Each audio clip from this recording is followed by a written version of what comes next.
Muy buenos días, bienvenidos a Canal Agrositio. Bueno, acá en un lugar espectacular, este es el estudio de Sergio Benestein, un lujo, Sergio, estar acá en tu estudio. Muchas gracias. Y encontrarte. Con Sergio, bueno, estuvimos charlando desde Radio La Red el sábado pasado, muy temprano, lo llamamos, estaba en Estados Unidos, estuvimos conversando un poco de lo que él estaba viendo de tecnología agropecuaria.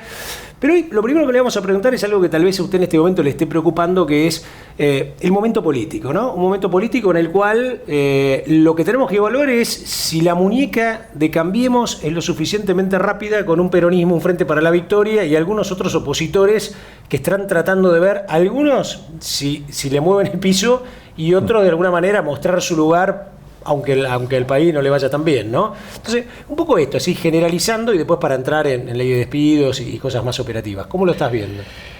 Es un momento muy raro en el sistema político porque el presidente tomó una decisión arriesgada, yo creo positiva, que fue despresidencializar el sistema político. ¿Qué significa esto? Poner a la presidencia de la nación en el lugar donde tiene que estar, dice la Constitución. Ni más ni menos que nosotros poder del Estado, que el poder judicial y el poder legislativo. Esto lo que implica que esos otros dos poderes tienen más protagonismo. No estamos acostumbrados a eso en Argentina, pero todos los días ves jueces, fiscales, etcétera, etcétera, causas que se mueven con ritmos distintos, con, digamos, naturaleza diferente, pero nunca tuvimos tanta novedad. Mis amigos periodistas judiciales me dicen, nunca laburé tanto. Digo, agarrate porque... Qué bueno, ¿no? Bueno, esto recién empieza. En el Congreso no ve algo parecido. Ves un Congreso donde se debate, donde las cosas que dice el presidente se debaten, pero no son palabras santas que no se cambia ni una coma, donde la oposición, que está fragmentada, a veces vota con el gobierno, a veces no.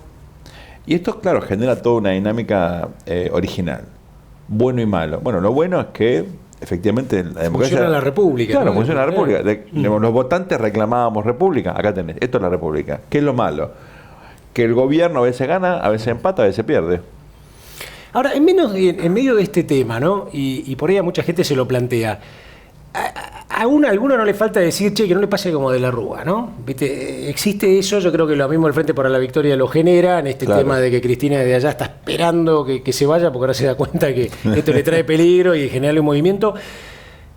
¿La sociedad todavía está en esa o hemos madurado?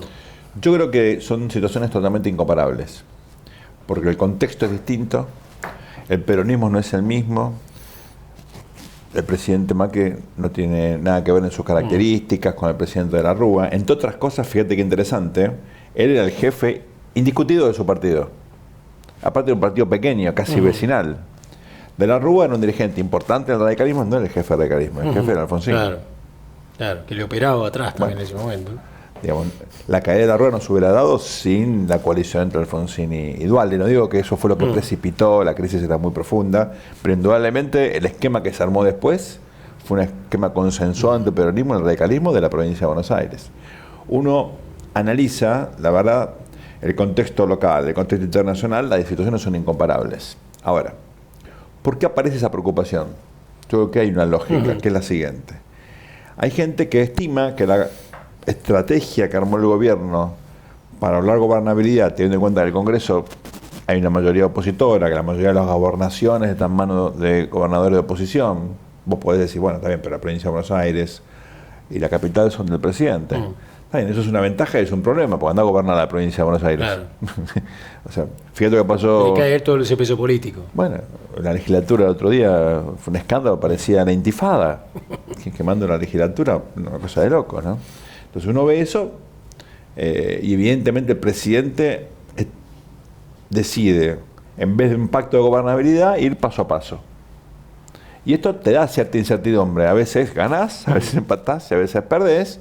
Y la sensación es, bueno, ¿qué pasa si la economía no rebota? ¿Qué pasa si todos los esfuerzos para bajar la inflación no tienen éxito?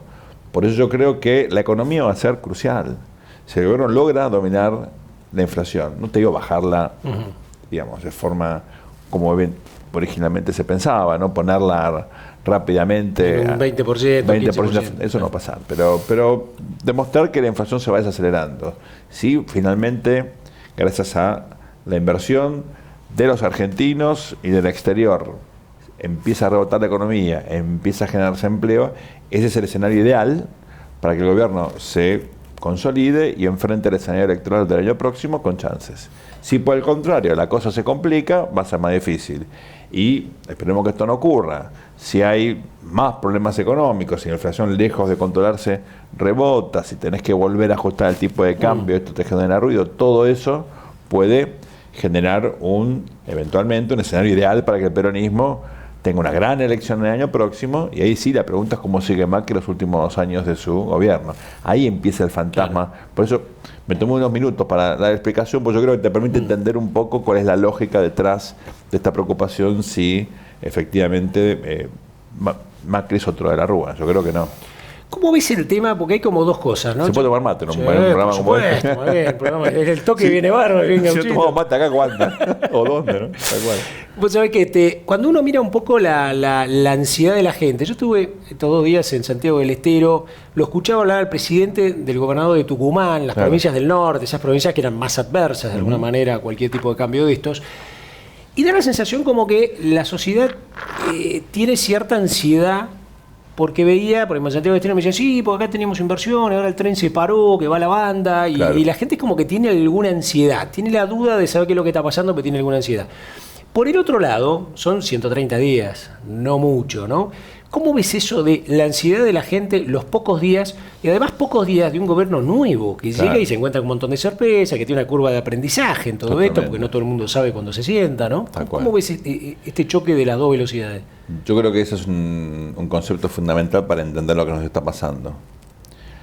Pensábamos que esto se resolvía relativamente fácil, y para ser totalmente justos, durante la campaña no hubo una discusión seria, desapasionada, precisa. De la radiografía de lo que estaba pasando y de la dificultad de posible. Decías a la gente, mira, esto va a ser difícil, va a haber caída en empleo, etcétera. No te van a votar. Claro. O sea, vos tenías que dar alguna esperanza para que te voten, y ahora tenés que, obviamente, modificar esto. Hay también, yo creo, ¿no?, medidas que se tomaron que probablemente sean correctas, pero el resultado no son inmediatos. Son resultados que van a demorar en llegar. Después de 12 años de dinámica inflacionaria, una expansión del gasto público sin precedentes, no podés, obviamente, corregir todas estas distorsiones de la noche a la mañana. Y Argentina tampoco venía de un recorrido de éxito. Era un caso más bien de decadencia, o hay que decirlo, es un fracaso, ¿no?, de hace 70, 80 años. Entonces, cuando vos sumás el largo plazo, el mediano plazo y el corto plazo, la herencia que recibe Macri era una herencia pesada. Ahí sí hay una crítica para hacer. ¿Por qué? Pues yo creo que el gobierno corre el riesgo de ser muy ambicioso en los objetivos. Claro, y que por ahí después te frustres, ¿no? Bueno, si ves que no puedes. Voy a ganar el torneo local, la Copa de Verano, la Copa Libertadores, Intercontinental. Vos, si estás, obviamente, con semejante nivel de promesas, es muy fácil que te vaya mal. Si vos decís, bueno, vamos a hacer lo posible, vamos a tratar, ¿no?, vamos a formar equipo a largo plazo. Es un discurso que te permite enfrentar situaciones de obstáculos naturales con un poquito más de crédito, ¿no? Yo creo que el gobierno está, me parece, enfrentando un conflicto entre fines y medios. Tiene objetivos muy ambiciosos. No me parece mal, yo creo que ser ambicioso en la vida. Lo que digo es tener que ser consciente de que la chance de que no puedas cumplirlo. Por ejemplo, el presidente le propuso a la sociedad algo que ojalá fuera posible. Le dijo pobreza cero. Seamos totalmente honestos. No puede haber pobreza cero. Ojalá. Estoy diferenciando. El analista del ciudadano le encantaría que hubiera pobreza cero. Sí. Ahora yo miro los números, miro la herencia. ¿Puede haber pobreza cero después de 8 años? ¿Venir una pobreza del 30%? No se puede. Entonces, ¿para qué decís pobreza cero? Decís, vamos a, por ejemplo, derrotar la indigencia. Todos los chicos van a comer. Prometo, no sé, bajar la pobreza al 10%. Pero no digas pobreza cero, porque si yo pongo duro, digo, acá, si hago el chequeo, ¿no?, el chequeo.com de esto. Por ahí te cuesta hasta en Suecia o en Noruega encontrar pobreza cero. Lo mismo que la grieta, ¿no? Claro. Cerrar la grieta con algo Unidos argentinos. Este país que siempre tuvo unitarios federales, peronistas, radicales, militares, y qué sé yo, River, todo está dividido. ¿Vos qué podés decir? Yo me comprometo a no fomentar las divisiones. Ya con eso es suficiente, que fue lo que hizo el gobierno anterior. Vamos con ley antidespidos y básicamente pensando no solo en el fundamento de lo que pueda salir de la ley, sino lo que puede significar políticamente esto para el gobierno, ¿no? Da la sensación como que me parece que el gremialismo mostró alguna madurez mayor que alguno de los mismos que podían parecer como aliados, como el mismo Massa, que va y viene, el Frente para Victoria, que al final metía la ley, como está dispuesto al veto. Me parece que algunos muestran más madurez, más practicidad y otros no. No sé, ¿vos cómo lo ves y qué puede pasar de todo esto? El debate se fue de madre. Porque acá lo importante era debatir el empleo, debatir cómo generar nuevo empleo, qué tenemos que hacer en el mercado de trabajo para que sea más flexible, más dinámico, etcétera. Y la ley esta no debate ni el 0,2% de estas cuestiones de fondo. Y todos los actores son conscientes que esto no sirve para nada. Entonces la verdad es que el costo político del veto es cero. Claro. Es cero, si esto es irrelevante. Además, ni eso siquiera no lo pueden decir, todo, nosotros lo podemos decir. La verdad es que no sirve para nada esto.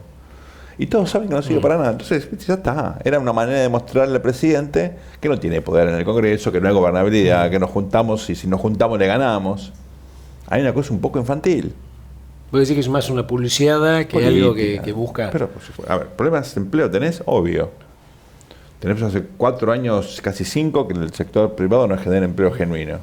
Recordemos leer a la audiencia, el empleo genuino lo genera el mercado, no el Estado. Sí. El Estado necesita empleados, maestros, médicos, policías, perfecto. Pero empleo genuino es el mercado. Que dice que paga los impuestos para pagar todos los otros servicios. Obviamente. Ahora, ¿generamos empleo? No. En términos netos me refiero. O sea, construimos empleo por un lado y destruimos por el otro. No hay empleo nuevo en 4 o 5 años. Tenés un problema de largo plazo de empleabilidad. Lo discutimos el otro día en la radio. Sí. Argentina tiene más de 1/3 de la población económicamente activa en la economía informal. Un trabajador informal es un trabajador sin derechos, que no ahorra para la jubilación, que no tiene acceso a una salud razonable, que no puede litigar, que no tiene un salario mínimo. El salario informal es un salario que es oferta y demanda, no hay nada que ningún parámetro. Entonces, pucha, estos son los temas de fondo. Si esta ley hubiera dicho, ¿sabés que vamos a bajar los impuestos al salario? Cambiaba toda la discusión. Y el presidente no le iba a vetar. Claro. Entonces, la verdad que la ley es ridícula, hay que decirlo. Perdimos 3 semanas de la Argentina con un debate bizantino. Un tema inútil. Entonces, yo creo que si mirás esto, ¿qué podemos aprender de todas estas cosas? En la Argentina hay una tradición normativista que cree que con ley se resuelven problemas. No siempre es así. Lamentablemente no es tan fácil. O muchas veces las leyes que se eligen para resolver los problemas, en vez de resolverlos, los agravan. Porque si vos te estás pensando en contratar a un empleado y ves esta ley, ¿qué decís? Claro, ni loco, espero. Bueno, espero. Alguien que pensaba tomar un empleado no espera a la ley, la toma igual, y alguien que pensaba rajarlo con esta ley lo raja antes. Entonces, la verdad que es todo una muestra de lo que no hay que hacer con el Congreso. Con eso tiene que ser para otra cosa. Pues sabés que el otro día que estabas en Estados Unidos está bueno porque eso es un termómetro de lo que pasa allá, de las percepciones. Cuando uno piensa que hay una gran industria que da mucho trabajo, que es por ejemplo la de los limones, y tenemos que abrir los caminos con Estados Unidos, cuando imaginamos exportamos 200.000 toneladas y decimos, si vamos a 1,5 millones, ¿dónde colocamos ese caviar argentino que es la carne? Es decir, estas relaciones con el mundo, abrir, empezar a hacer acuerdos, todo eso es fundamental. Justamente para esto, generar trabajo genuino. La pregunta es, ¿qué percibiste allá? Vos estuviste incluso dentro del sector agro, metido, agroindustria, hablaste con otros líderes de opinión. Cuando se dice la Argentina hoy, cuando se ve oportunidades, ¿cuál es un poco el mensaje de lo que vos trajiste de allá? Hay una visión increíblemente optimista respecto a la Argentina, enorme curiosidad, expectativas de que el país finalmente se reinserte como un jugador importante, no solamente en el segmento agroindustrial, sino también en la región, en el mundo. La verdad que cuando uno sale, respira aire fresco respecto de lo que el mundo espera de la Argentina. El desafío es increíble porque la reputación que tenemos es mala. Claro. Pero la verdad que lo hecho hasta ahora es visto con muy buenos ojos. Como me dice un amigo argentino que vive allá, sé que es más fácil ser optimista sobre Argentina sentado acá en Illinois, claro. que es cierto, que en Pergamino, y es cierto, ¿no? Pero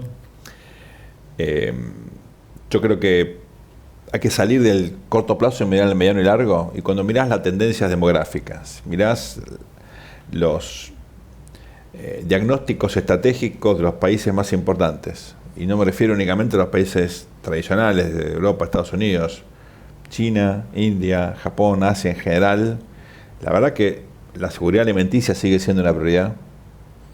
Hay una cantidad enorme de programas públicos y privados orientados a asegurar proteínas para su población. Sigue creciendo la población en estos países, con lo cual uno diría, ok, hay un montón de desafíos, sí, pero lo que vendemos nosotros tiene mercado, olvídate, seguro. Entonces, mi impresión es, ojalá podamos en algún momento pronto salir de la locura de corto plazo, empezar a discutir competitividad, infraestructura en serio. Ayer estuve con un especialista en infraestructura que me decía, los gobiernos en general mienten respecto de infraestructura, porque un plan estratégico de infraestructura tarda mucho tiempo en desarrollarse y mucho más tiempo en implementarse, con lo cual, digamos, si vos crees que en 4 o 8 años vas a poder cambiar la matriz de infraestructura, digamos, el capital de infraestructura del país, no es cierto. Es muy interesante esto, porque yo digo, tenemos un plan de acá al 2030 para poner las cosas más o menos razonables en el horizonte temporal. Estamos hablando de lo que necesita el país para acá al 2050, abastecer la demanda de alimentos. Estamos pensando nosotros, voy a hacer un argumento otra vez muy trillado, ¿no? Como pensó en su momento la generación del 80, ¿qué cosas tengo que hacer hoy? Los ferrocarriles, los puertos, etcétera, para que el país despegue hacia 1930. ¿Qué fue lo que hicieron? Después el despegue fue mucho más rápido. Ahora, en ese momento falta un poquito de eso, ¿no? De visión estratégica. En ese momento era como también más por ahí más primitivo. Hoy me parece que hay mucha información y conocimiento que vos ya tenés. Por ejemplo, puertos. Pues sí, ¿qué nos está faltando? Yo hablaba ayer con alguien justamente de una de estas empresas que me hablaba del Open Access. Claro. El tipo decía, ahora vamos con la vía férrea, podemos tener la posibilidad de que haya, vos compitas con trenes conmigo. Tienen claro los calados, tienen claro lo fluvial. Me parece que hay mucha experiencia ya. Sabemos todos que tenemos que ir a una Argentina, que se puede ir a una Argentina de 150, 160 millones de toneladas.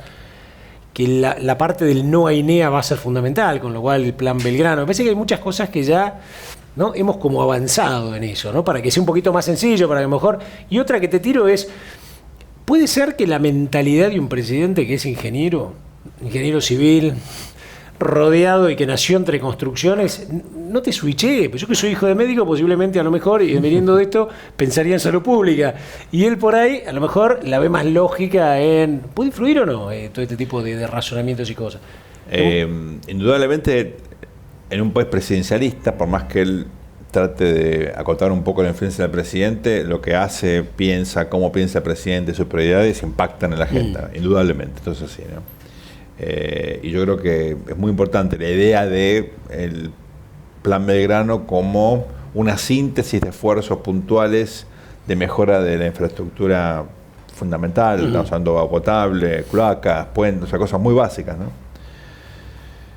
Yo lo que creo que eso es necesario, pero no es suficiente, porque no es una cuestión solamente de Macri. Macri está hoy, puede estar otro término más, después se va a ir.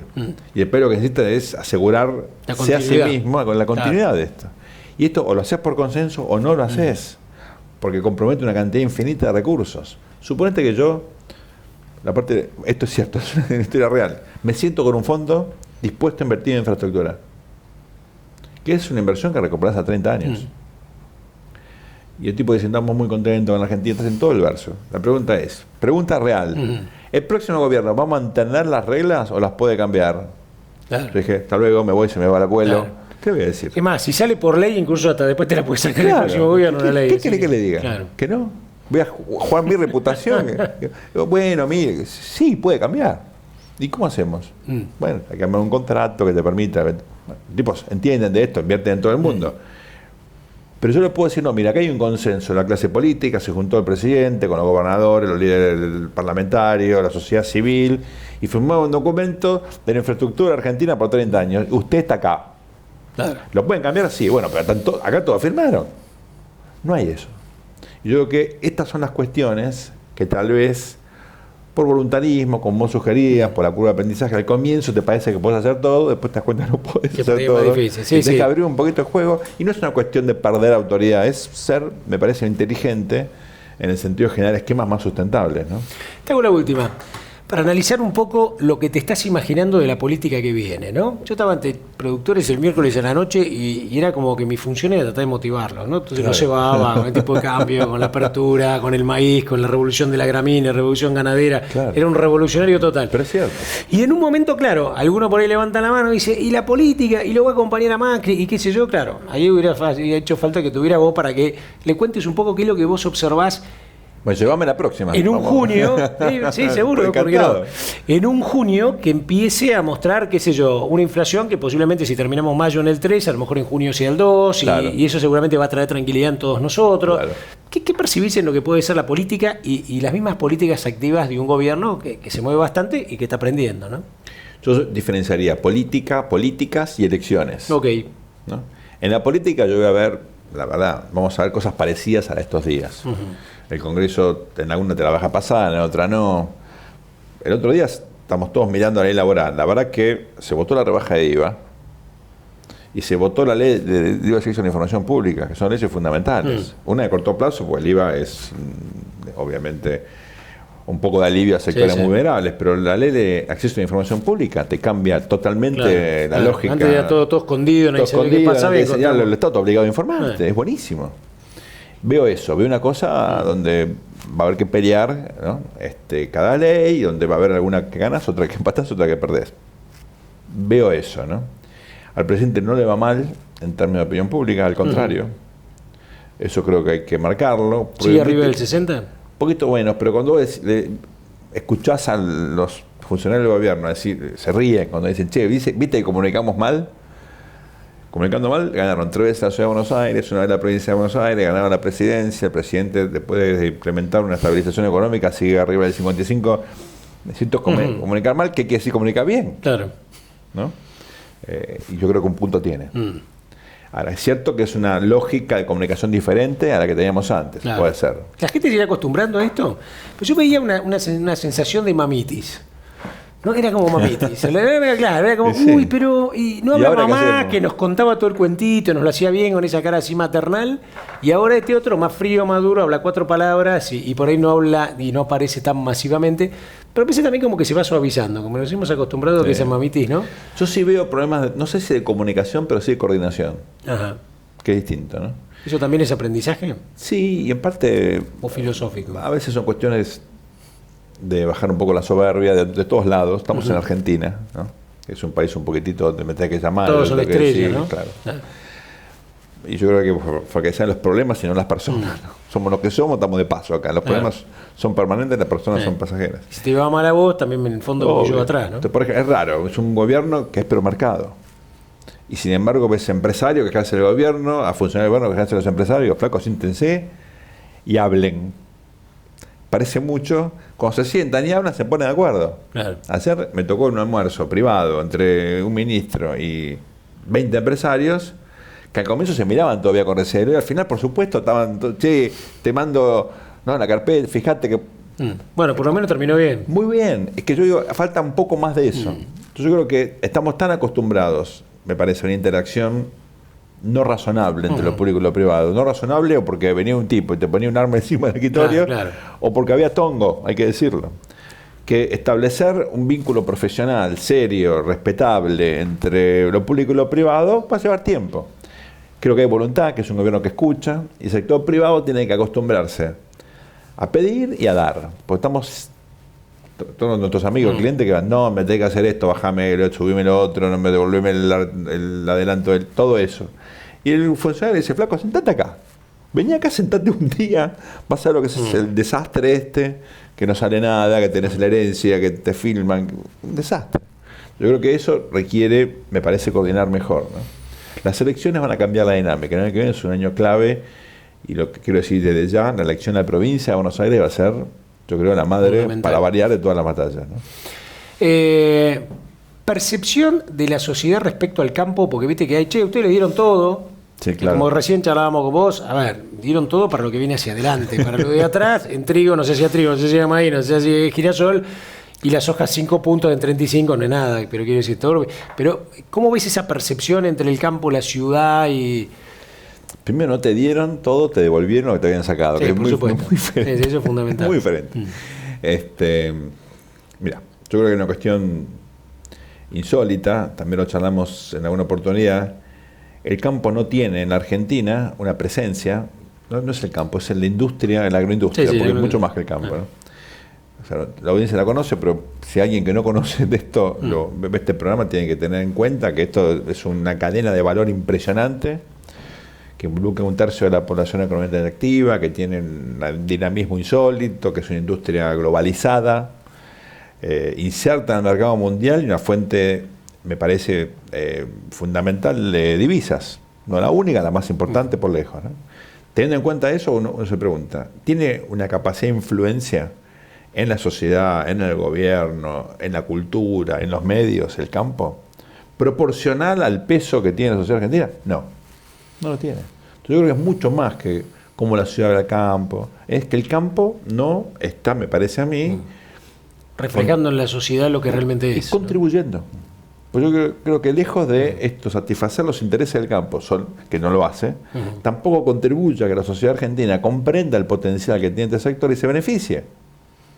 Y yo creo que eso es muy importante empezar también estratégicamente, con una visión de mediano y largo plazo, a mejorarlo. Hay casos muy exitosos, Canadá, Estados Unidos, en parte Australia, no digo Europa, donde digamos el campo de Europa es una facción proteccionista, no, estoy hablando de países en algún sentido parecidos a nosotros, que tienen excedentes, que exportan, que tienen una importancia regional también significativa. Bueno, hay mucho para aprender de cómo ellos han cooperado con la sociedad civil, con las universidades. Acabo de estar en Purdue. Digamos, me emociona las cosas que están haciendo. La interacción entre los productores, el sector privado, los gobiernos, que muchas veces cofinancian proyectos de investigación, de desarrollo, cuestiones que tienen que ver con la demografía, con las identidades locales, protección de pueblos pequeños. Es impresionante. Claro. O sea, aplicando esa tecnología, así como aplicamos los eventos que ellos desarrollan al campo nuestro, apliquemos también esta tecnología que forma parte de la cadena. Es lo mío, digamos, es la parte social del evento tecnológico. Social. Claro. Pues en el entramado social, no estoy diciendo copiar, digo aplicar, porque tenés que adaptar a la idiosincrasia nuestra. Pero hay mucho para entender de cómo generar más valor en un sentido amplio, más allá del bottom line que tenemos que mirar, obviamente, ¿no? Che, te divertiste en el programa de Fantino, ¿no? Está bueno ese ritmo, ¿no? Confesión, no solamente me divierto, aprendo mucho. Aprendo de mis compañeros, aprendo de los porque es una forma distinta de entrevistar. Sí, economía, política, algunos que están metidos en él. Y a mí me da un placer increíble. O sea, no es un laburo. Claro, está bueno. Sí, me acuesto tarde, pero no es un laburo, ¿viste? Es como que sentís que creces cuando vas, es muy divertido. ¿Cómo le dice Asís, el canciller? No, Asís es el primer ministro. El primer ministro. Y le queda chico, el primer ministro. Feynman es el ministro de Interior, de Pablo, obviamente, de Economía, y a mí no había laburo en función de canciller. Vos sos el canciller, claro. Muy bueno, muy bueno. Bueno, impecable, muchísimas gracias, querido, Sergio. Muchas gracias por recibirnos acá, desde el mismo estudio de Sergio Bernstein. Y bueno, y esto que muchas veces nosotros nos preguntamos, ¿no? Desde el campo, bueno, contado justamente por él, un analista de lo que está sucediendo hoy, la implicancia de las cosas que vemos y también una perspectiva futura. Nos seguimos viendo en Canal Agrositio.